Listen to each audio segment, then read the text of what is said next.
దళితులను అవమానించిన బీజేపీ ఎప్పుడూ తెలంగాణలో అధికారంలోకి రాదని అన్నారు పీసీసీ చీఫ్ మహేష్ కుమార్ గౌడ్. ఇక 3 ఏళ్ల తర్వాత మళ్లీ కాంగ్రెస్ దే అధికారమని అన్నారు.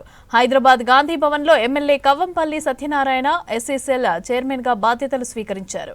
ఈ కార్యక్రమానికి మంత్రులు వివేక్, అదేవిధంగా పొన్నం ప్రభాకర్, ఎమ్మెల్యేలు గడ్డం వినోద్, వేముల వీరేశం, ఎమ్మెల్సీ అద్దంకి దయాకర్ హాజరయ్యారు.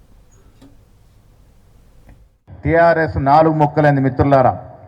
దోచుకున్న ఆస్తులు పంచుకోవడంలో తగాదాలు తలెత్తి అన్నొక దిక్కు, చెల్లెఒక దిక్కు, బావొక దిక్కు, బావ సడ్డ కూడా ఒక దిక్కున పారిపోతున్న సందర్భం.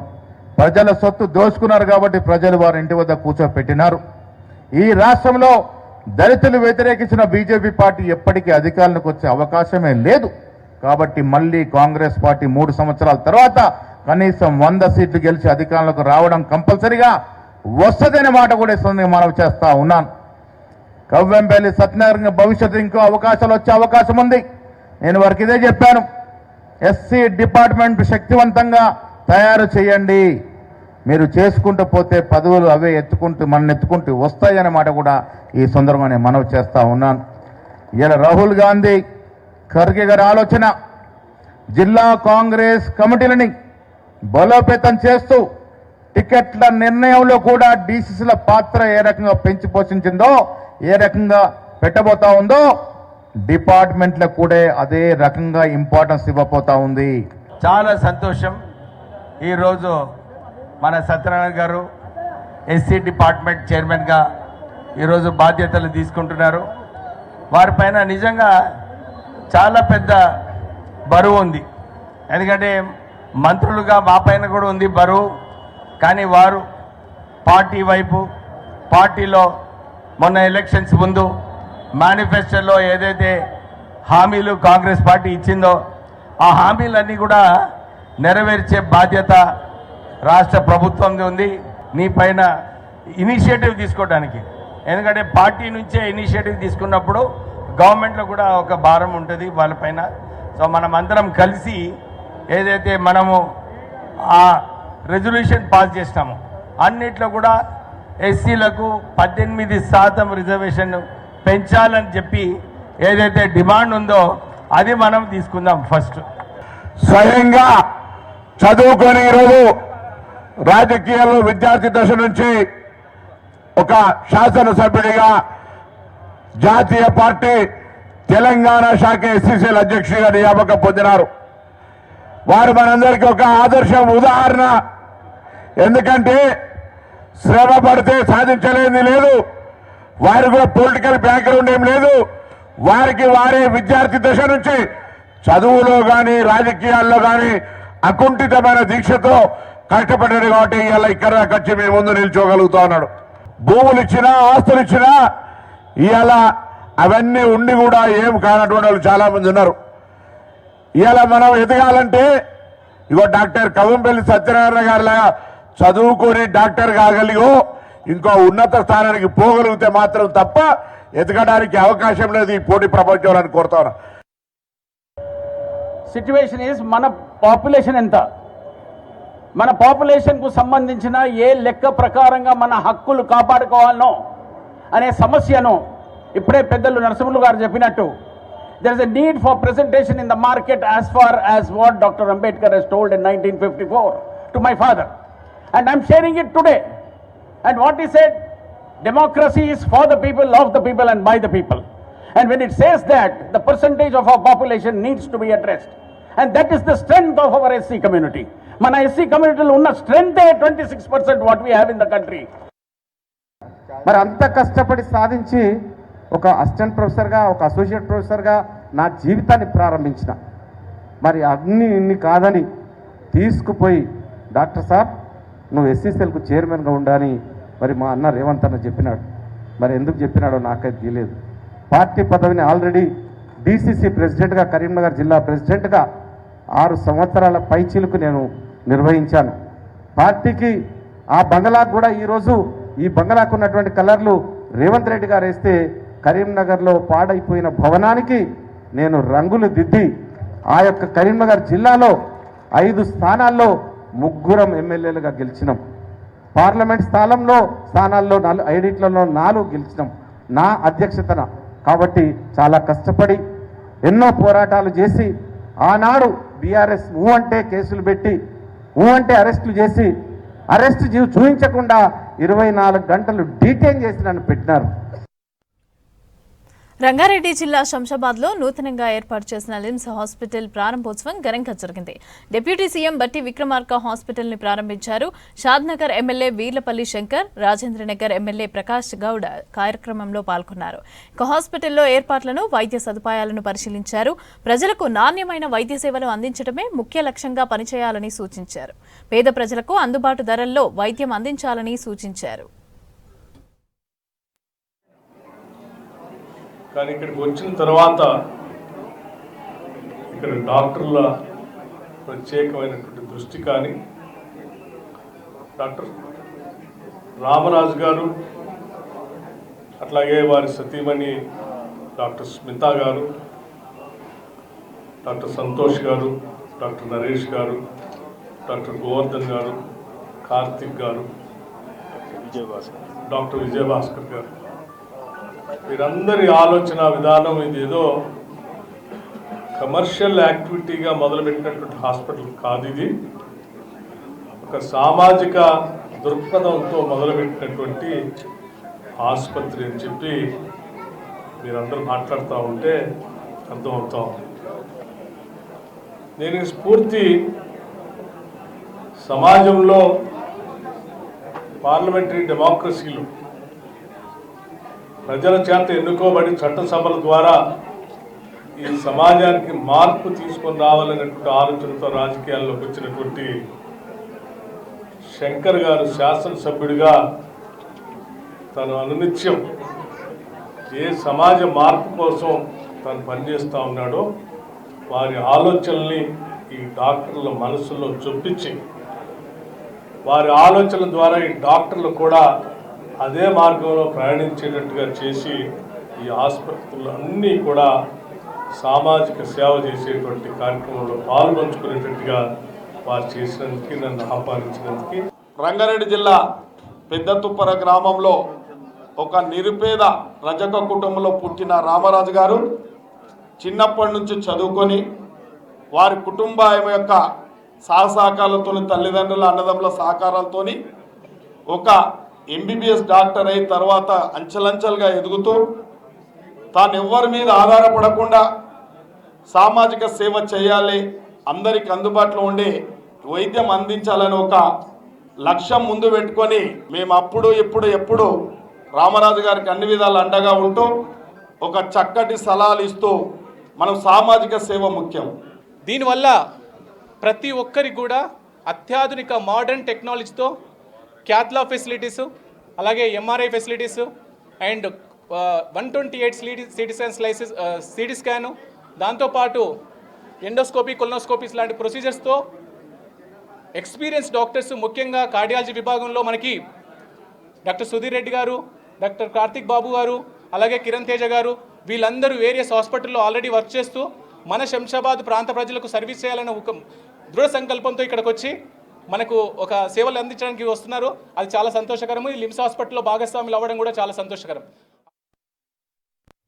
2047 నాటికి $3 ట్రిలియన్ ఎకానమీ సాధనలో పోలీస్ శాఖ పాత్ర కీలకమని అన్నారు డిప్యూటీ సీఎం బట్టి విక్రమార్క. రాష్ట్రంలో పెట్టుబడులు పెట్టేందుకు పెద్ద సంఖ్యలో పెట్టుబడిదారులు వస్తున్నారని, రాష్ట్రంలో శాంతి భద్రతలు కూడా కీలకమని చెప్పారు. సెక్రటేరియట్లో మంత్రి శ్రీధర్ బాబుతో కలిసి హోంశాఖ ప్రీ బడ్జెట్ సమావేశాన్ని నిర్వహించారు బట్టి. విధుల నిర్వహణ క్రమంలో హోంశాఖకు రాష్ట్ర ప్రభుత్వం నుంచి పూర్తి సహాయ సహకారాలు ఉంటాయని తెలిపారు.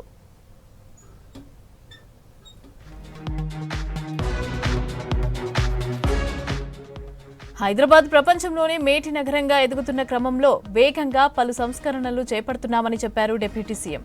పోలీస్ శాఖలో దశల వారీగా ఎలక్ట్రిక్ వాహనాల వినియోగాన్ని పెంచాలని సూచించారు. అదేవిధంగా నేర నియంత్రణలో కూడా సీసీ కెమెరాల వినియోగాన్ని పెద్ద సంఖ్యలో చేపట్టాలని, అవసరమైన చోట మరమ్మతులు చేపట్టాలని సూచించారు.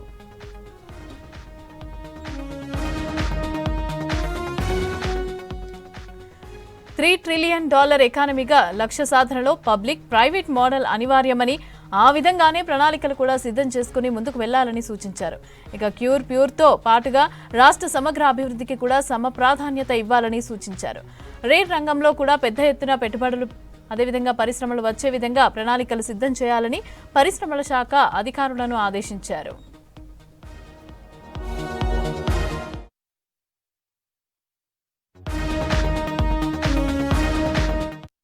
మన దేశంలో సినిమా సాంకేతికంగా అభివృద్ధి చెందుతోందని అన్నారు సీఎం రేవంత్. ఇక హైదరాబాద్ ఫినాన్షియల్ డిస్ట్రిక్ట్లో అల్లు సినిమాస్ థియేటర్ను ప్రారంభించారు.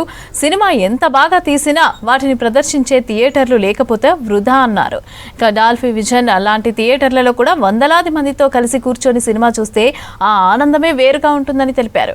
ఈ కార్యక్రమంలో సినీ సెలబ్రిటీలు పాల్గొని సందడి చేశారు.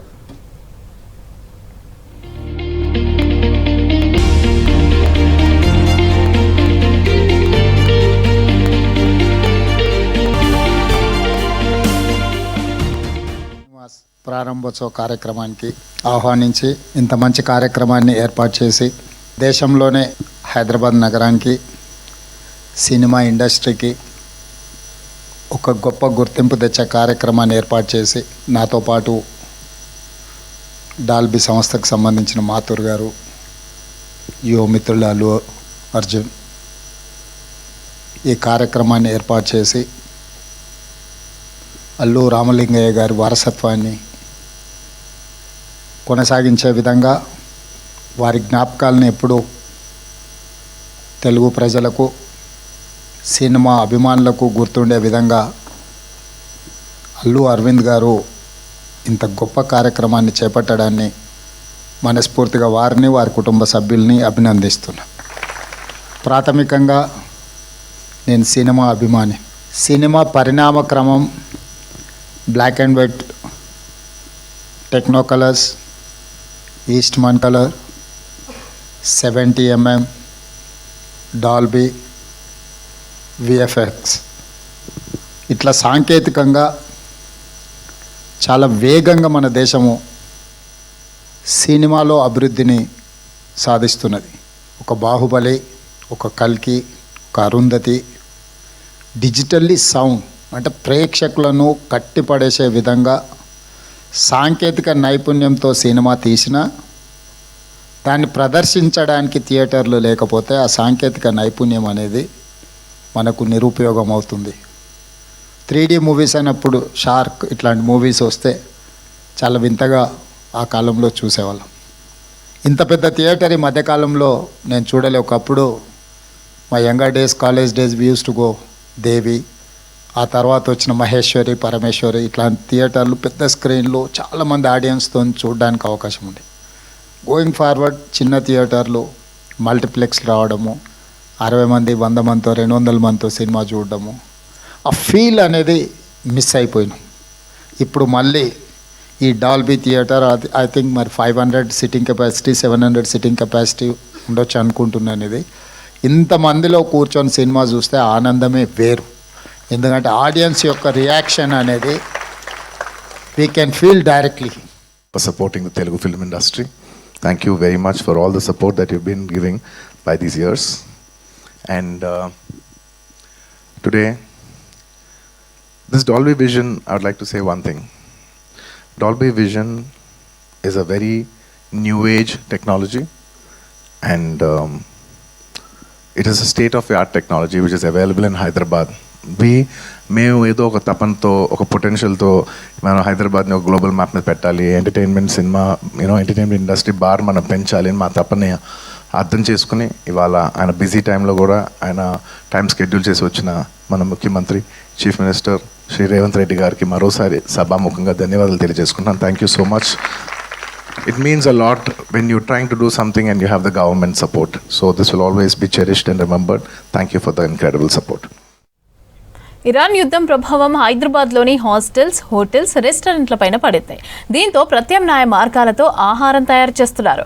కట్టెల పొయ్యిల మీద వంట రెడీ చేసి విద్యార్థులకు, హాస్టలర్స్కి అందిస్తున్నారు. దీంతో కట్టెలకు డిమాండ్ పెరిగింది. ఇక టింబర్ డిపోలకు క్యూ కడుతున్నారు నిర్వాహకులు. మరోవైపు డొమెస్టిక్ గ్యాస్ను వ్యాపారాలకు వాడుతున్న హోటల్స్ పైన దాడులు చేశారు అధికారులు. అక్రమంగా సిలిండర్ల వాడితే కఠిన చర్యలు తీసుకుంటామని హెచ్చరిస్తున్నారు సివిల్ సప్లై అధికారులు.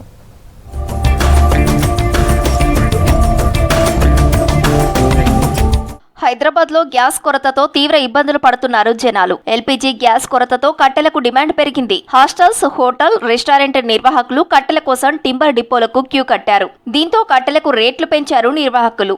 ఓవైపు కమర్షియల్ గ్యాస్ సిలిండర్లు బుక్ అవ్వక ఇబ్బందులు పడుతున్న వారికి ఇప్పుడు పెరిగిన కట్టెల ధరలు భారంగా మారాయి.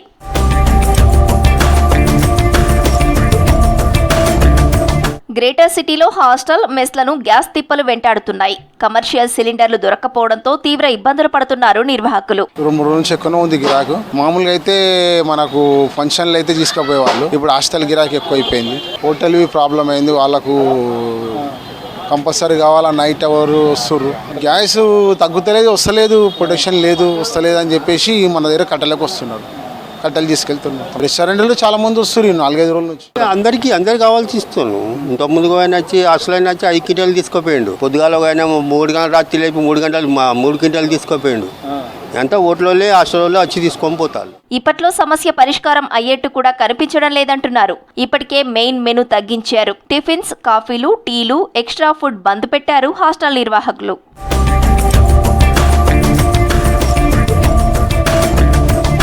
గ్యాస్ కొరతతో వరుసగా తనిఖీలు చేపట్టారు సివిల్ సప్లై, కన్స్యూమర్ అఫైర్స్ అధికారులు. హోటళ్లు, కర్రీ పాయింట్లలో డొమెస్టిక్ సిలిండర్ల వాడకంపై చెకింగ్స్ చేశారు. గ్యాస్ సిలిండర్స్ అక్రమంగా నిల్వ చేస్తూ కృత్రిమ కొరత సృష్టిస్తే కఠిన చర్యలుంటాయని హెచ్చరించారు. ఇప్పటికే రాష్ట్రంలో 7 కేసులు నమోదు చేశారు సివిల్ సప్లై అధికారులు.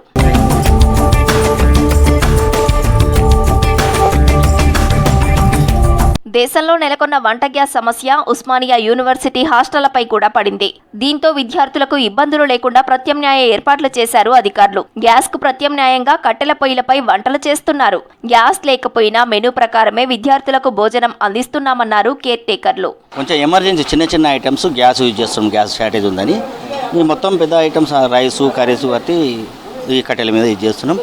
ఓపెన్ ప్లేస్ ఎండ, ఎందుకంటే ఏదైనా చెడ్డాలంటూ ఉంటే తట్టుకుంటాం. కానీ ఇక తప్పది, పిల్లలకు ఇబ్బంది, ఎగ్జామ్స్ ఉన్నాయి, మనకు తప్పదు కదా, మన పని మనం చేయాలి. ఇప్పటి నుంచి అయితే తగ్గొద్దని అనుకుంటున్నాము. పిల్లలకి ఏమేమి ఉందో అదే పెడదామని మేము ఆలోచనలో ఉన్నాము. కొన్ని ఎక్కువ మన గ్యాస్ కన్సంప్షన్ దేనికి ఎక్కువ అవుతుందో అది కట్టెల మీద ఉండి మిగతావి మనం గ్యాస్ల మీద ఉండడం జరుగుతుంది. మనం అది ఈ రోజు గడిస్తే చాలు అనుకోవడం కాదు కదా, మన హోటల్ కాదు కదా హాస్టల్. మనకి ముందుకు పోవాలంటే కొన్ని గ్యాస్లు ఉండాలని కొంచెం ఆపుకొని మనకి ఎక్కువ గ్యాస్ ఏదైతే యూజ్ అవుతుందో దేనికైతే అవుతుందో అది రైస్ కానీ ఈ సాంబార్, పప్పు లాంటివి ఇక్కడ ఉండి మిగతావి అక్కడ చేస్తున్నాం. గ్యాస్ కొంచెం నిన్న షార్టేజ్ ఉండి ఉత్తపై పెట్టాల్సింది ఇడ్లీ పెట్టినాము. సేమ్ మెనూ అయితే ఏం మారలేదు, అదే మెనూ కంటిన్యూ చేస్తున్నాం. ఇవాళ రేపు వర్క్ ఫ్రం హోం చేయాలని చెన్నైలోని ఆఫీస్ ఎంప్లాయీస్ కు హెచ్సిఎల్ టెక్ కంపెనీ మెయిల్ చేసింది. హైదరాబాద్, బెంగళూరు, ముంబై, ఢిల్లీ వంటి ప్రధాన నగరాల్లోని ప్రముఖ సంస్థల్లోనూ గ్యాస్ కొరత తీవ్రంగా వేధిస్తోంది. దీంతో రానున్న రోజుల్లో ఐటీ ఎంప్లాయీస్ కు వర్క్ ఫ్రం హోం ఇచ్చే అవకాశం ఉందంటున్నారు ఎక్స్పర్ట్స్. వార్ ఎఫెక్ట్తో వంట గ్యాస్ మంట ప్రతి ఇంటిని తాకుతోంది. దీంతో ప్రత్యామ్నాయాలను వెతుక్కుంటున్నారు హైదరాబాదీలు. సిటీలో కట్టెల పొయ్యి పెట్టుకోవడానికి వీలు కాకపోవడంతో ఇండక్షన్ స్టవ్లను కొనుగోలు చేస్తున్నారు. దీంతో ఇండక్షన్ స్టవ్లకు భారీ డిమాండ్ ఏర్పడింది.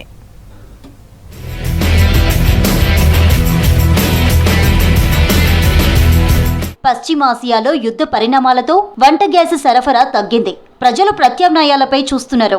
ఎల్పీజీ సిలిండర్ల కొరత, సరఫరా అంతరాయంతో ఇండక్షన్ స్టవ్లు, ఎలక్ట్రిక్ కెటిల్స్ అమ్మకాలు పెరిగాయి. ఫ్లిప్కార్ట్, అమెజాన్ వంటి ఈ కామర్స్ ప్లాట్ఫామ్లలో కూడా డిమాండ్ పెరిగింది. ఎల్పీజీ షార్టేజ్ వల్ల చాలా కస్టమర్స్ ఇండక్షన్స్కి వస్తున్నారు. మనం ఆల్రెడీ మంచి సప్లైతోనే ఉంటాం. ఎస్టర్డే నుంచి చాలా బాగా ఉంది సేల్. సో ఆల్మోస్ట్ ఒక్కొక్క స్టోర్ నుంచి 50-100 పీసెస్ సేల్ అవుతున్నాయి. సో ఇప్పుడు ఇండక్షన్స్ కూడా షార్టేజ్ అయిపోయినాయి. కానీ బజాజ్ ఎలక్ట్రానిక్స్ మేము చాలా ట్రై చేస్తున్నాం అరేంజ్ చేయడానికి.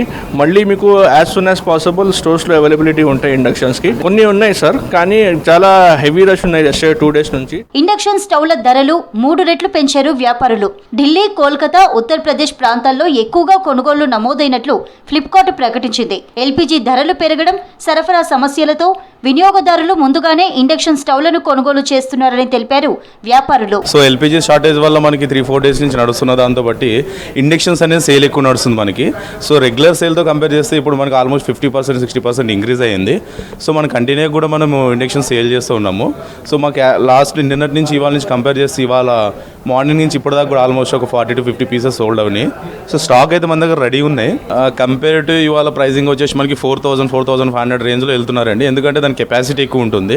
సో కుకింగ్ కూడా ఫాస్టర్ అవుతుంది. సో దాని గురించి దాన్ని ఎక్కువ ప్రిపేర్ చేస్తున్నారు. అమెజాన్లో ఇండక్షన్ కుక్ టాప్లకు భారీ డిమాండ్ ఏర్పడింది. సాధారణ రోజులతో పోలిస్తే ఆన్లైన్లో 20 రెట్లు ఆర్డర్స్ ఎక్కువగా వచ్చాయన్నారు. ఆఫ్లైన్ ఎలక్ట్రానిక్ స్టోర్లలో కూడా ఇండక్షన్ స్టవ్ల కొనుగోళ్లు, ఎంక్వైరీలు భారీగా పెరిగాయంటున్నారు వ్యాపారులు. 2 days నుంచి కొంచెం హై డిమాండ్లో నడుస్తుంది ఇండక్షన్ కుక్కర్స్. చాలా కస్టమర్స్ అడుగుతున్నారు. Even though we have sold our display units, so no need to panic. We are getting very soon. The stocks are available.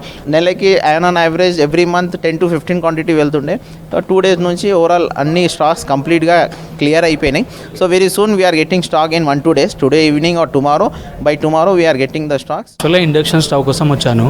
So stock అయితే అవైలబుల్ లేదు ఇప్పుడు. సో షార్టేజ్ ఉందని అంటున్నారు, బట్ వాళ్ళు తెప్పించి ఇస్తాను అంటున్నారు. దేనికంటే ఇప్పుడు వార్ అవుతుంది, దానివల్ల మనకి ఏంటంటే కొంచెం గ్యాస్ షార్టేజ్ ఉంది. సో దానివల్ల ఇప్పుడు ఇండక్షన్ కూడా అందరు ప్రిఫర్ చేస్తున్నారు. సో నేను కూడా పర్చేజ్ చేద్దామని వచ్చాను, బట్ రైట్ నో అవైలబుల్ లేదు. ఒక 2 daysలో తెప్పించి ఇస్తా అంటున్నారు. ఎల్పీజీ కొరత ప్రభావంతో గ్యాస్కు ప్రత్యామ్నాయంగా ఇండక్షన్ స్టవ్లు మారాయంటున్నారు ప్రజలు. ఈ పరిస్థితి ఇలాగే కొనసాగితే రానున్న రోజుల్లో వీటి డిమాండ్ మరింత పెరిగే అవకాశం ఉంటుందని తెలిపారు మార్కెట్ నిపుణులు. వాణిజ్య గ్యాస్ సిలిండర్ల కొరతతో పాటు ధరలు కూడా భారీగా పెరగటం వల్ల హోటళ్లు, రెస్టారెంట్లు, హాస్టల్, రెస్టారెంట్ నిర్వాహకులు కూడా ఇబ్బందులు పడుతున్నారు. ఇదివరకు 1800 రూపాయలు ఉన్న కమర్షియల్ గ్యాస్ సిలిండర్ ధర ఇప్పుడు 4000 వరకు చేరింది. సరఫరా సక్రమంగా లేకపోవడంతో కొంతమంది హోటల్ యజమానులు ఇతర రాష్ట్రాల నుంచి సిలిండర్లను తెప్పించుకుంటున్నారు.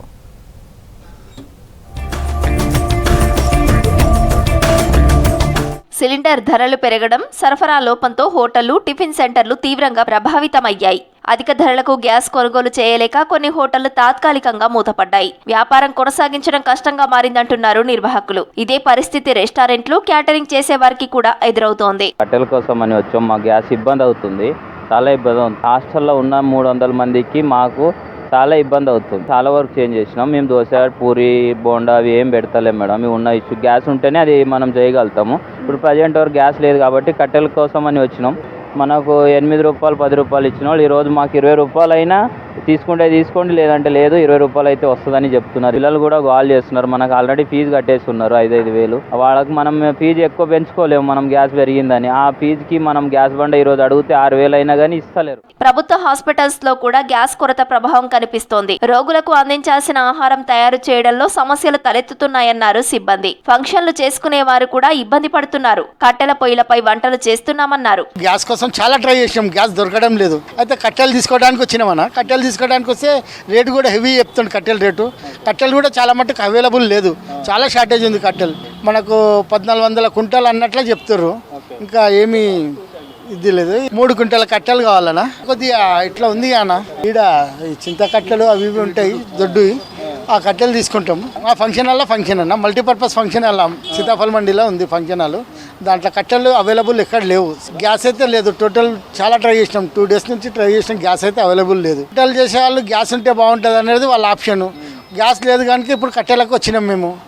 కట్టెలకు కూడా మార్నింగ్ నుంచి తిరుగుతున్నాం. ఇప్పుడు కట్టెలు దొరికినాయి మాకు. కొన్ని మెనూలు తగ్గించేసినాం మేము. మటన్ అనుకున్నాం, మటన్ కూడా తగ్గించేసి చికెనే పెడుతున్నాం. 3 క్వింటాల కట్టెలు తీసుకుంటున్నాం. క్వింటాల్కు 1400. ఇంతకుముందు చాలా తక్కువ ఉండే. ఆలయాల్లో కూడా గ్యాస్ కొరత ప్రభావం చూపుతోంది. నిత్యాన్నదానం, ప్రసాదాల తయారీకి గ్యాస్ కీలకంగా మారింది. ఆలయాల్లో కార్యక్రమాలకు అంతరాయం కలగకుండా గ్యాస్ సరఫరా చేయాలని ఏజెన్సీలకు లేఖలు రాసింది దేవాదాయ శాఖ.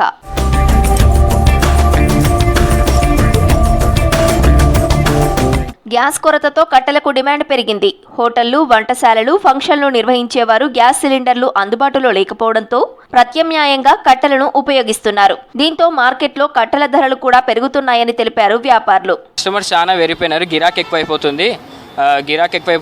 ముందుగానే చూసుకుంటే మన దగ్గర క్వింటల్ వచ్చేసి 1300-1200 సేల్ ఉంటుండే.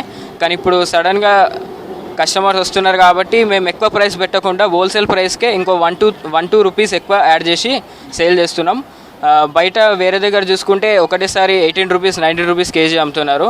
ఇక్కడ మిడిల్ క్లాస్ వాళ్ళకి, లో క్లాస్ వాళ్ళకి కూడా వుడ్ సప్లై కావాలని హోల్సేల్ ప్రైస్లో సేల్ చేయడానికి ట్రై చేస్తున్నాము. హాస్టల్స్ వారు ఈ 2 days నుంచి చాలా మంది వస్తున్నారు, ఎందుకంటే గ్యాస్ సప్లై ఆగిపోయింది కాబట్టి. హోటల్స్ గురించి చూసుకుంటే మనకి అప్పుడప్పుడు బావర్చి వాళ్ళకి, ఇంకా ఫంక్షన్స్లో లోకల్ ఫంక్షన్ హాల్స్కి అన్నిటికీ సప్లై అవుతుండే. గ్యాస్ సరఫరా సమస్యను ప్రభుత్వం త్వరగా పరిష్కరించాలని కోరుతున్నారు హోటల్ వ్యాపారులు. రాబోయే రోజుల్లో పరిస్థితి మరింత క్లిష్టంగా మారే అవకాశం ఉందని ఆందోళన వ్యక్తం చేస్తున్నారు. ఎల్పీజీ గ్యాస్ కొరతను అడ్డుకునే విధంగా కమర్షియల్ గ్యాస్ సిలిండర్స్ పంపిణీని తాత్కాలికంగా నిలిపివేశారు. టిఫిన్ సెంటర్లు, రెస్టారెంట్లు, హోటల్స్లో వంట చేయడం ఇబ్బందిగా మారింది. ఇప్పటికే ముంబై, పూణే, ఢిల్లీ, బెంగళూరు వంటి మెట్రో సిటీల్లో హోటల్స్ మూతపడగా హైదరాబాద్లోనూ పలు హోటల్స్ క్లోజ్ చేసే స్థాయికి వచ్చాయి. కొన్ని హోటల్స్, రెస్టారెంట్లు మాత్రం కట్టెల పొయ్యి మీద వంటలు చేస్తూ ఆన్లైన్ ఆర్డర్స్ ని తగ్గిస్తున్నారు. ఇక స్విగ్గీ, జొమాటో వంటి యాప్స్లలో బుకింగ్స్ యాక్సెప్ట్ చేయకపోవడంతో డెలివరీ బాయ్స్ కి ఆర్డర్స్ తగ్గిపోయాయి.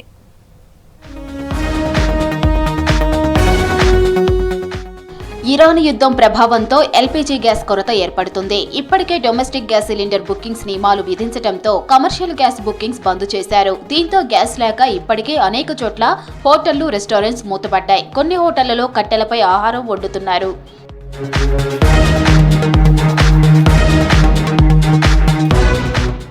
నగరవాసులు హోటల్ ఫుడ్కు అలవాటు పడ్డారు. ఫుడ్ డెలివరీ యాప్స్లో ఆర్డర్ ఇవ్వడానికి ఎడిక్ట్ అయ్యారు. ఇంట్లో వండుకోకుండా బయట ఆహారం తింటున్నారు. చాయ్ దగ్గర నుంచి బిర్యానీ వరకు ఆన్లైన్లోనే ఆర్డర్ చేసేవారు. ఇప్పుడు ఫుడ్ డెలివరీపై గ్యాస్ ఎఫెక్ట్ పడింది. హోటల్స్కు గ్యాస్ మంట మొదలవడంతో ఆన్లైన్ ఆర్డర్స్ని నిరాకరిస్తున్నారు హోటల్ నిర్వాహకులు. కొన్ని ఐటమ్స్ మాత్రమే యాక్సెప్ట్ చేయడంతో ఆన్లైన్ ఆర్డర్స్ తగ్గిపోయాయని తెలిపారు delivery boys.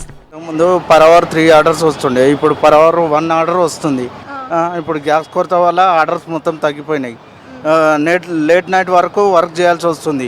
Long distance orders ఉంటున్నాయి. అంటే ఒక ఆర్డర్ ఇప్పుడు 4 కిలోమీటర్లు ఉంటున్నాయి, ఇప్పుడు ఒక ఆర్డర్ 12 కిలోమీటర్, అది కూడా 1 అవర్ పడుతుంది. ఆర్డర్ తగ్గిపోయినాయి, ఎర్నింగ్ తగ్గిపోయింది, చాలా ప్రాబ్లంగా ఉంది మేడం. లాస్ట్ వీక్ మంచిగా ఉండే, ఈ మొత్తం చాలా తక్కువ. 1 అవర్కి 1, 2 చాలా తక్కువ అయిపోయినాయి. ఎర్నింగ్ కూడా తక్కువ అయిపోయింది. మాది అమౌంట్ కూడా తక్కువ చేస్తారు. వాళ్ళు గ్యాస్ తక్కువ ఉందని వాళ్ళు ఎక్కువ చేసేసిండు అమౌంట్. మాకు మాత్రం అట్లనే. వాణిజ్య గ్యాస్ సిలిండర్ల సరఫరా బంద్ చేయడంతో కొన్ని హోటళ్లు బొగ్గు కట్టెలపై ఆహారం వండుతున్నారు. బిర్యానీ, హలీంతో పాటు కొన్ని రకాల వంటలు మాత్రమే చేస్తున్నారు. ఆన్లైన్ ఆర్డర్స్ నిరాకరించడంతో స్విగ్గీ, జొమాటో డెలివరీ బాయ్స్ 20 గంటలు పనిచేసినా 20 ఆర్డర్స్ కూడా రావడం లేదంటున్నారు. ఒకప్పుడు రోజుకి 25 నుంచి 28 డెలివరీ బాయ్స్ 14-16 గంటలు శ్రమిస్తే కొట్టేది. బట్ ఇప్పుడున్న సిచ్యువేషన్లో వాళ్ళు 18 గంటలు కష్టపడితే కానీ వాళ్ళకి టార్గెట్ రీచ్ అవ్వట్లేదు. అది రీచ్ అవ్వడానికి రోజున 18 గంటలు అంటే ఆల్మోస్ట్ 18 అవర్స్ అంటే చాలా డిఫికల్ట్. వాళ్ళకి సరిపోయిన నిద్ర కూడా లేదు. గ్యాస్ కొరతతో ఫుడ్ బిజినెస్ పై ఆధారపడ్డవారు ఉపాధి కోల్పోయారు. ఇదే పరిస్థితి కొనసాగితే హోటల్ రంగం భారీ నష్టాల్లోకి వెళ్తుందంటున్నారు వ్యాపారులు. కమర్షియల్ గ్యాస్ సరఫరాను పునరుద్ధరించాలని కోరుతున్నారు. సిటీలో వంట గ్యాస్ కొరతతో ఇబ్బందులు పడుతున్నారు హోటల్, టిఫిన్ సెంటర్ వ్యాపారులు. కట్టెల పొయ్యిల వైపు మొగ్గు చూపుతున్నారు. పాతకాలపు పొయ్యిలకు ఇప్పుడు మోడర్న్ టచ్ ఇస్తున్నారు. వుడ్ స్టవ్స్ పేరుతో మార్కెట్లోకి వచ్చిన ఈ కొత్త మోడళ్లకు భారీ డిమాండ్ ఏర్పడింది. ఇక కొన్ని చోట్ల నో స్టాక్ బోర్డు పెడుతున్నారు వ్యాపారులు. నగరంలో ఫుడ్ స్టవ్ సేల్స్ పైన మరింత సమాచారం మౌనిక అందిస్తారు. ఎక్కడో కనిపిస్తున్న యుద్ధం ఎఫెక్ట్ ప్రజెంట్ హైదరాబాద్లోని ఒంటిలతో పాటు హోటల్స్, రెస్టారెంట్లకు కనిపిస్తుంది. ఇప్పటికే గ్యాస్ ఉన్నవాళ్ళు రేపు ఏంటి అనే ఆలోచనలు పడుతుంటే ఈ గ్యాస్ పూర్తిగా అయిపోయి బ్లాక్లు కూడా దొరకని వాళ్ళ పరిస్థితి అయితే చాలా బాధాకరంగానే కనిపిస్తున్న పరిస్థితి. ఒక్కసారిగా వ్యాపారం ఆగిపోతుందేమో, సరైన మెన్యూ ఇవ్వలేమేమో అని అనుకొని చాలా రకాల ఆల్టర్నేట్ మెథడ్స్ కనిపిస్తున్నాయి. అందులో ఒకటి వుడ్ స్టవ్స్. ప్రాచీన పద్ధతిలో భాగంగానే కట్టెల పొయ్యికి కాస్త మోడర్న్గా చేస్తుంది ఈ వుడ్ స్టవ్. ప్రజెంట్ మనము ఈ వుడ్ స్టవ్లో అందించే షాప్లో ఉన్నాం. ఇక్కడ చూసుకోవచ్చు, ఎప్పుడు అని షాప్ పెట్టినప్పటి నుంచి ఎప్పుడు లేనంత గిరాకీ ఇక్కడ కనిపిస్తుంది. ఒక్క 1 డేలోనే మొత్తం స్టాక్ అంతా క్లియర్ అయిందంటే అర్థం చేసుకోవచ్చు. ప్రజెంట్ హైదరాబాద్లో ఉంటున్న హోటల్స్ కావచ్చు, చిన్న చిన్న ఇటు ఫుడ్కి సంబంధించిన వ్యాపారులు ఈ యొక్క వుడ్ స్టవ్స్ని కొనుక్కోవడానికి ప్రిఫరబుల్ చేస్తున్నారనేసి.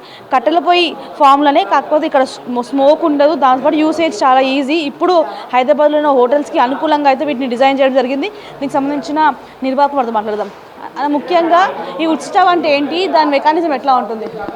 సార్, ఈ వుడ్ స్టవ్ అంటే యాక్చువల్గా మనము ఈ క్యాస్ట్ ఐరన్తో తయారు చేసే స్టవ్ అండి ఇది. సో స్టవ్ మ్యానుఫ్యాక్చరింగ్లో మనము లోపల క్యాస్టింగ్ వాడతాము, అవుటర్ మొత్తం కూడా MS మైల్డ్ స్టీల్ ఉంటుంది. సో దాంట్లో ఏమవుతుందంటే నార్మల్గా మనం ఆల్టర్నేట్ ఫ్యూయల్ అనమాట. మీకు గ్యాస్ బదులు ఇక్కడ మనం ఏం చేస్తామంటే వుడ్ లేకపోతే వేరే ఏదైనా డ్రై మెటీరియల్స్ ఇవన్నీ కూడా వాడుకుంటూ వేరే అంటే ఇప్పుడు ఫర్ ఎగ్జాంపుల్ మన పెల్లెట్స్ వస్తాయండి, బ్రికెట్స్ వస్తాయి. అంటే మన అగ్రికల్చర్లో వచ్చే వేస్ట్ అంతా కూడా పెల్లెట్స్, బ్రికెట్స్ తయారు చేస్తారు. అవన్నీ కూడా దీనిలో వాడుకోవచ్చు. ఎన్ని లీటర్స్ నుంచి ఎంతవరకు స్టార్టింగ్ అవుతుంది? ప్రజెంట్ మీ షాప్లో పరిస్థితి ఏ విధంగా ఉంది? మా దగ్గర 5 kgs అక్కడ కమర్షియల్ మోడల్ 5 kgs నుంచి తీసుకుంటే అప్ టిల్ 95 kgs వరకు ఉన్నాయండి. ఓకే, దీంట్లో ఇవి కాకుండా కొన్ని డిఫరెంట్ మోడల్స్ ఉంటాయి. అది డీప్ ఫ్రైయింగ్ కడాయిస్ అన్నట్టు, మిక్స్చర్ మ్యానుఫ్యాక్చరింగ్కు, తర్వాత చికోడీలు స్వీట్స్, తర్వాత ఇంకా ఇది కాకుండా మీకు దోశ బట్టీలు ఉంటాయి. ఓకే, దాంట్లో దోశలు, జొన్న రొట్టెలు ఇవన్నీ చేసుకోవడానికి పనికొచ్చేటట్టు కొన్ని ఒక 14-15 వెరైటీస్ ఉంటాయండి. దీనిలో కాంబినేషన్స్ మళ్ళీ stand, without stand, single body, double body ఇవన్నీ ప్యాటర్న్స్ వస్తాయి. ఫర్ ఎగ్జాంపుల్ ఒక 25 kgs హండీ బిర్యానీ తయారు చేయాలంటే ఎన్ని కట్టలు కావాలి, ఎంతసేపట్లో స్టవ్ మీద ఎంతసేపట్లో అయిపోతుంది, ఈ కట్టల ఈ మోడల్ సంబంధించిన వుడ్ స్టవ్తో ఎంతసేపట్లో అయిపోతుంది? మనకు చేసుకోవడానికి మేము మా గ్యాస్ కంపారిజన్స్ ఎలా ఉంటాయంటే, ఒక్క గ్యాస్ సిలిండర్ అంటే ఫర్ ఎగ్జాంపుల్ ఒక కమర్షియల్ సిలిండర్ తీసుకుంటే దానికి ఈక్వలెంట్గా మనం ఒక 40 kgs వుడ్తోని అదే పని పూర్తి చేయవచ్చు. ఓకే, ఎందుకంటున్నాం అంటే అట్లా ఇది మేము ఒక మోడల్ నెంబర్ ఫిక్స్ చేసేటప్పుడు చేసిన ఎక్స్పెరిమెంట్ అనమాట. సో మనకి ఎంత అవుతుంది, డొమెస్టిక్ సిలిండర్ అనుకోండి రఫ్లీ ఒక 20 kgs వరకు అవుతుంది.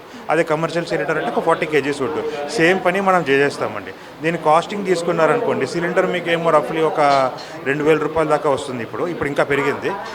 మనకి వుడ్ ఏమో 200 to 300 రూపీస్లో వచ్చేస్తుందండి. సో మనకి 90% కాస్టింగ్ తగ్గుతుంది. యాక్చువల్గా మా సెల్లింగ్ పిచ్చే ఇదండి. మామూలుగా కస్టమర్స్ గ్యాస్లో వాడేటప్పుడు కూడా మేము ఏం చెప్తామంటే, మీరు ఇలా వాడుకుంటే మీకు బడ్జెట్ తగ్గుతుంది, మీకు ఎక్స్పెండిచర్ తగ్గుతుంది, ఆదాయం పెరుగుతుంది అన్న మోడలే మాది.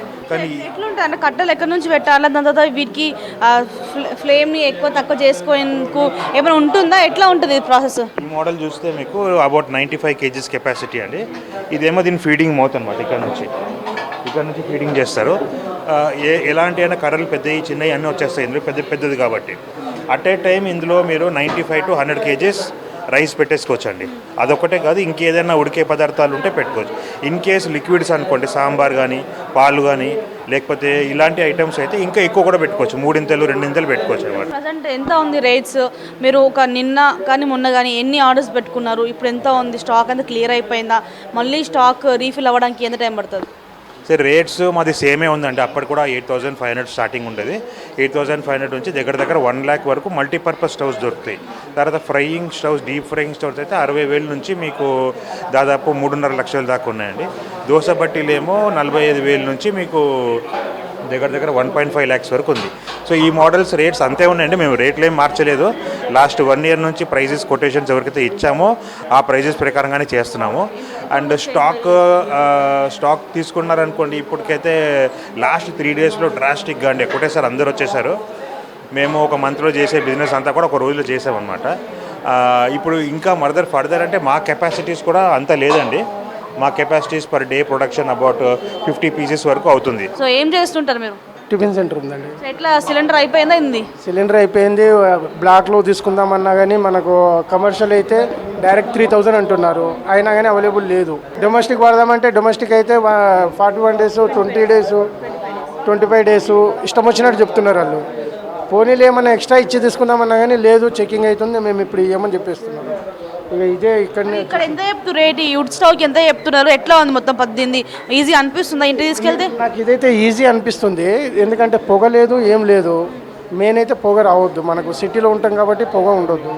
దానివల్ల ఏంటంటే పొగ లేదని ఇక్కడ ఈ స్టవ్కు నేను ప్రిపేర్ చేస్తున్నాను. ఇది టిఫిన్ సెంటరేనా? మాది కూడా టిఫిన్. సో ఇంటి అవసరాలకు కానీ లేకపోతే బయట హోటల్స్కి, టిఫిన్ షాప్స్కి ఎంతవరకు బాగుంటాయి ఇవి? స్టాక్ దొరికిందా ఎట్లా మీకు? ఇవైతే బిజినెస్కే బాగుంటాయండి.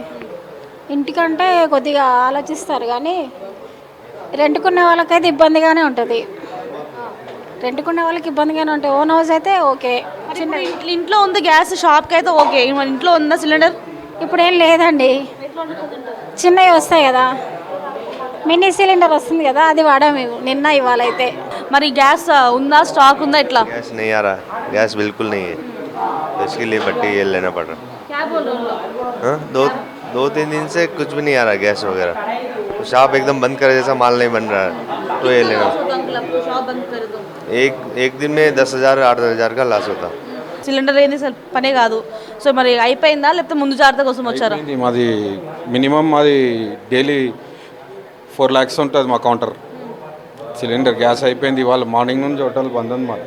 అంటే బయట కమర్షియల్ సిలిండర్స్, డొమెస్టిక్ సిలిండర్స్ కంటే కూడా ఇవి త్రిబుల్ లాభాలు ఉండడంతో చాలా వరకు అయితే ఇక్కడికి వచ్చి ఎంక్వైరీ చేసినప్పటికీ కూడా 1 వీక్ అయినా కూడా ఇక్కడ స్టాక్ రాని పరిస్థితి కనిపిస్తుంది. సిటీలో ఒక్కటే స్టోర్ ఉండడం, ఇక్కడికి మంచి లాభాలు ఉన్నప్పటికీ కూడా స్టాక్ లేక మాత్రం వ్యాపారులు ఇబ్బంది పడుతున్న పరిస్థితి. సో మొత్తానికి అయితే పాత పద్ధతులు మళ్ళీ హైదరాబాద్కి వచ్చిన పరిస్థితి కనిపిస్తుంది. కట్టలు పోయే ముద్దుగా అయితే నగరవాసులు, హోటల్ నిర్వాహకులు ముఖ్యంగా చెప్తున్నారు. శ్యామ్తో మోనికా, న్యూస్, హైదరాబాద్. ఒక్క సీసీ కెమెరా 100 మంది పోలీసులతో సమానమని అన్నారు కంటోన్మెంట్ కాంగ్రెస్ ఎమ్మెల్యే శ్రీ గణేష్. సికింద్రాబాద్ మోండా డివిజన్లోని అంబేద్కర్ నగర్లో కొత్తగా ఏర్పాటు చేసిన సీసీ కెమెరాలను ఎమ్మెల్యే శ్రీ గణేష్ ప్రారంభించారు. కాంగ్రెస్ సీనియర్ నేత సంతోష్ యాదవ్ తన సొంత నిధులతో సీసీ కెమెరాలు ఏర్పాటు చేయించాడు. ఇక ప్రజల సమస్యలను పరిష్కరించిన వారే నాయకులవుతారని అన్నారు ఎమ్మెల్యే. దాదాపు 2 లక్షల రూపాయలతో 15 సీసీ కెమెరాలు డొనేట్ చేశానని చెప్పారు సంతోష్ యాదవ్. అడిగిన వెంటనే సీసీ కెమెరాలు అందించిన సంతోష్ యాదవ్కు అంబేద్కర్ నగర్ బస్తీవాసులు కృతజ్ఞతలు తెలిపారు. కెమెరాలు పెట్టడానికి పూర్తి స్థాయిలో డబ్బులన్నీ ఇచ్చి ఇలా ప్రారంభించడానికి సహకరించిన సంతోష్ యాదవ్ గారికి హృదయపూర్వకంగా నా యొక్క అభినందనలు. కాంగ్రెస్ పార్టీ వాళ్ళు, వైష్ణవ్ యాదవ్ కావచ్చు, సంతోష్ యాదవ్ గారు కావచ్చు, ఇంకా మిగతా వాళ్ళు కూడా కంటోన్మెంట్ మోండా డివిజన్లో వాళ్ళతో తోచినంత అనేక సహాయ సహకారాలు అందిస్తూ ప్రజలకు ఏం అవసరం కావాలనో వాళ్ళ సొంత నిధులు కేటాయించడం చాలా మంచి కార్యక్రమం. ఇదే మాదిరిగా ఈరోజు ఈ బస్తీలో కూడా ఎన్నో సంవత్సరాల నుంచి ఎన్నో అవసరాలు ఉన్నాయి. దాంట్లో భాగంగానే నేను ఎమ్మెల్యే ఫండ్స్ నుంచి, జిహెచ్ఎంసీ ఫండ్ నుంచి కొంచెం తీసుకొచ్చి డెవలప్మెంట్ చేయడం జరిగింది. ఈరోజు ఈ సీసీ కెమెరాలు అంటే చాలా చాలా అవసరం ఈరోజు సొసైటీలో. ఎందుకంటే ఏదైనా నెగిటివ్ యాక్టివిటీ అవుతున్నా, ఈరోజు పిల్లలు కానీ ఎక్కడైనా యాక్టివిటీస్, చెడు ఇన్సిడెంట్లు అయినప్పుడు కూడా పోలీస్ వాళ్ళు అప్పుడు అన్ని వెతికినా కూడా సరిగ్గా దొరకలేని పరిస్థితి. ఒక సీసీ కెమెరా ఉంటే 100 పోలీస్ వాళ్ళకు సమానం ఒక సీసీ కెమెరా. నిన్నగాక మొన్న కూడా ఏదో ఇన్సిడెంట్ అయింది, ఈ సీసీ కెమెరా ద్వారానే వారు కూడా దొరికిరంట. అలాంటిది చట్టబద్ధంగా అన్నీ మంచి జరగాలి, అన్ని లీగల్ యాక్టివిటీ జరగాలి. ఏ ఇల్లీగల్ యాక్టివిటీ జరిగినా ఎంబడే యాక్షన్ తీసుకోవడానికి వారు ఎవరు చేశారో వాళ్ళు కూడా దొరకాలంటే సీసీ కెమెరా చాలా అవసరం. కాబట్టి అలాంటి సీసీ కెమెరాలు ఈరోజు కాంగ్రెస్ పార్టీకి సంబంధించిన సంతోష్ యాదవ్ గారు వారి సొంత నిధులతో బస్తీలో ఎలాంటి ఇల్లీగల్ యాక్టివిటీ జరగద్దు, అందరూ బాగుండాలని ఆలోచిస్తున్న వారికి చేయడం చాలా శుభసూచకం. వారికి మరొకసారి హృదయపూర్వకంగా అభినందనలు తెలుపుతూ, ఇలా ఏ సమస్య ఉందన్న చెప్పండి అంటే, అన్న ముఖ్యంగా మాకు సీసీ కెమెరా సమస్య చాలా ఉందన్న, అన్ని ఇల్లీగల్ యాక్టివిటీస్ అవుతున్నాయి, క్రైమ్స్ అవుతున్నాయి, బాగా చాలా ఇబ్బంది అవుతుందన్న. మేము ఇక్కడ ఫ్యామిలీస్ అందరం నివసిస్తున్నాం, చాలా మంది మహిళలు కూడా మాకు ఒకటే చెప్పడం జరిగింది అన్న. నేను ప్రెసిడెంట్ కాగానే మా టీం అందరికీ మీటింగ్లో చెప్పడం జరిగింది, ఓ సీసీ కెమెరాలు కావాలి మాకు కంపల్సరీ అంటే అది ముందుకు వచ్చి నేను పెట్టినానన్న. అదే ఆ సీసీ కెమెరా ఇనాగ్రేషన్కి ఇవాళ మా ఎమ్మెల్యే గారు వచ్చడం చాలా సంతోషకరం అనిపిస్తుంది. ఈ 15 కెమెరాలు ఆయన చేతుల మీదుగా ఇనాగ్రేషన్ చేయడం చాలా సంతోషం అనిపిస్తుంది. ఇంకా ముందు ముందు ఇట్లాంటి ఎవరెవరో నా దగ్గరికి వచ్చి మనకు అన్న సీసీ కెమెరాలు కావాలి, బస్తీలో ఎటువంటి సమస్యలు ఉన్నా నా దగ్గరికి వచ్చి అందుబాటులో 24 గంటలు ఉంటా అని చెప్పేసి కూడా. ఇరాన్ యుద్ధంతో దేశంలోని అన్ని రంగాలకు చెందిన ప్రజలు ఇబ్బందులు పడుతున్నారని అన్నారు టీపీసీసీ అధికార ప్రతినిధి గౌరీ సతీష్. యుద్ధం కారణంగా దేశ ప్రజలు ఎదుర్కొంటున్న సమస్యలపైన పార్లమెంటులో చర్చించడానికి ప్రధాని మోదీ రావడానికి ఎందుకు భయపని ప్రశ్నించారు. ఇక హోటల్ రంగం ఇబ్బందుల్లో ఉంటే ఇంధన సరఫరా చేయడంతో కేంద్రం విఫలమైందని అన్నారు. ప్రజలందరికీ గ్యాస్ సప్లై చేయాలని కేంద్రాన్ని డిమాండ్ చేశారు గౌరీ సతీష్. భారతదేశంలో యుద్ధం కారణంగా ఇరాన్ పై జరుగుతున్నటువంటి యుద్ధం గాని, ఇరాన్ అమెరికాపై చేస్తున్నటువంటి యుద్ధం కానీ, లేదా ఇజ్రాయెల్ పై చేస్తున్నటువంటి యుద్ధం కారణంగా భారతదేశంలో ఉన్నటువంటి వివిధ సంస్థలు, హోటల్ రంగం కానీ, మధ్యతరగతి కుటుంబాలు కానీ, మిగతా సంస్థలన్నీ కూడా ఇబ్బందులు పడతా ఉంటే పార్లమెంటులో దీని గురించి చర్చించడానికి కానీ, పార్లమెంటు నాయకునిగా ప్రధానమంత్రి గారు పార్లమెంటుకు హాజరు కాకపోవడం అంటే ప్రజాస్వామ్యాన్ని అపహాస్యం చేసినట్టే అనేది ఒక్కసారి భారతీయ జనతా పార్టీ, కేంద్ర ప్రభుత్వం ఆలోచన చేయాలి. దాంతోపాటు దేశంలో మధ్యతరగతి కుటుంబాలు కానీ, ఇటు హోటల్ రంగాలు కానీ ఎంతో ఇబ్బందులు పడుతున్నప్పటికీ, వారికి ఆర్థిక భారం అవుతున్నప్పటికీ ఇంధన సప్లై లేకపోవడం అంటే ఇంతకంటే కేంద్ర ప్రభుత్వం అనాలోచిత నిర్ణయం ఏమైనా ఉంటుందా? ఒక్కసారి కేంద్ర ప్రభుత్వ పెద్దలు ఆలోచన చేయాలి. ఇప్పటికైనా భారతదేశంలో నిర్వీర్యమైపోతున్నటువంటి హోటల్ రంగం కానీ గత 3 రోజులు సంది, దాంతోపాటు మధ్యతరగతి కుటుంబాలకు అందవలసినటువంటి సిలిండర్ల విషయంలో కానీ త్వరితగతిన ఈ సమస్యలు పరిష్కార దిశగా కేంద్ర ప్రభుత్వం తగు నిర్ణయం తీసుకొని దేశంలో ఉన్నటువంటి మధ్యతరగతి కుటుంబాలందరికీ కూడా ఏదైతే వారికి రావాల్సినటువంటి సిలిండర్లు కానీ, ఏదైతే పర్యాటక రంగం కానీ, హోటల్ రంగాన్ని కానీ ఆదుకోవాల్సిందిగా కాంగ్రెస్